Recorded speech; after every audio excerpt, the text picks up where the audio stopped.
Strong রুমে বাড়ছে নিরাপত্তা, 24 ঘন্টা থাকবেন কমিশনের আধিকারিকরা।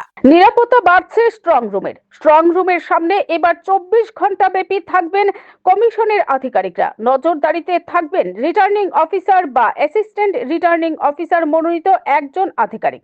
এতদিন থাকতেন পুলিশ বা পুলিশের দায়িত্বপ্রাপ্ত আধিকারিকরা।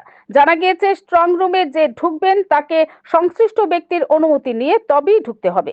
স্ট্রং রুমের ত্রিস্তরীয় নিরাপত্তায় কেন্দ্রীয় বাহিনীর যে ঘেরাটোপ রয়েছে সেখানে বাড়ানো হচ্ছে কেন্দ্রীয় বাহিনীর সংখ্যা। পাশাপাশি স্ট্রং রুমে ভারতীয় ন্যায় সংহিতার 163 ধারাও জারি করা হচ্ছে।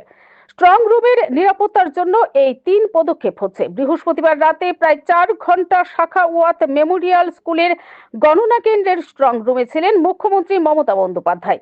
স্ট্রং রুমের নিরাপত্তা নিয়ে তিনি অসন্তোষ প্রকাশ করেন। মমতা বন্দ্যোপাধ্যায় জানান, রাজ্য পুলিশ নিজেদের দায়িত্ব পালন করতে না পারলে সেটা তাদের দোষ।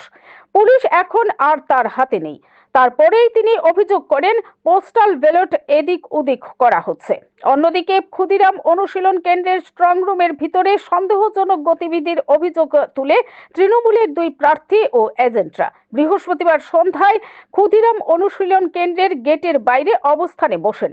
তৃণমূলের জমায়েতের খবর পেয়ে রাতে ক্ষুদিরাম অনুশীলন কেন্দ্রের বাইরে পৌঁছে যান 2 বিজেপি প্রার্থী তাপস রায় ও সন্তোষ পাঠকও। Bureau report, BTV Tripura news.